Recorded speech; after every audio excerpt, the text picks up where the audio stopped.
શ્રી ગણેશાય નમઃ। નમસ્કાર મિત્રો, કેમ છો? હું છું ચિરાગ દારૂવાલા। મિત્રો, દરેક સમસ્યાનું સમાધાન અને દરેક તાળાની ચાવી છે હનુમાનજીની ઉપાસના। પણ હનુમાનજીની ઉપાસના કરવામાં અમુક વિશેષ વાતોનું ધ્યાન રાખવું ખૂબ જ જરૂરી છે। શરૂઆત કરો ભગવાન રામના જપથી।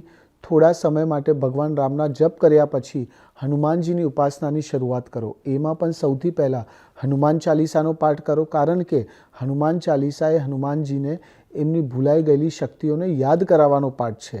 ત્યાર પછી આવો બજરંગ બાણના પાઠ ઉપર। આ રીતે બજરંગ બાણનો પાઠ તમારા ફેવરમાં એક્ટિવ થશે।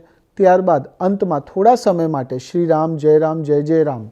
જો તમે આ ક્રમ સિક્વન્સમાં ફોલો કરશો તો તમે જાતે જ અનુભવશો કે તમારા દ્વારા થયેલા પાઠ સિદ્ધ થઈ રહ્યા છે। હનુમાનજી તમારી વિનંતી સાંભળી રહ્યા છે અને તમારા અટકેલા કાર્યો પણ ધીમે ધીમે પૂર્ણ થવા લાગ્યા છે। જય હનુમાન, જય શ્રી રામ।